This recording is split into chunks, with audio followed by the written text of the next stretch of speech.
আমরা মনে হয় থাকতে কোনো কিছুর মূল্য বুঝি না, না চলে গেলে বুঝি।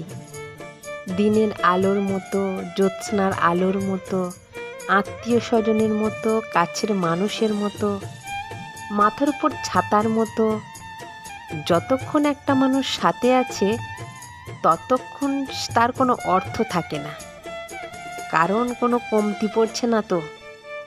মানুষ তখন বোঝে যখন কমতি পড়ে, যখন খিদে লাগে তখন খাবারটা দামি হয়ে ওঠে, যখন কোথাও যাওয়ার দরকার পড়ে আর জ্যামে আটকে যান, তখন বোঝা যায় যে আমার কত দ্রুত সেখানে যাওয়া দরকার, সময়টা কত দামি, কত দীর্ঘ হচ্ছে সময়টা।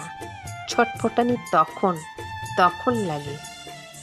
একটা মানুষের কাছে আমি তখন ইম্পর্টেন্ট হয়ে যাব যখন আমি থাকবো না আর, তার জীবনে আমার অবস্থাটা থাকবে না, বা আমার জীবনে তার অবস্থাটা থাকবে না।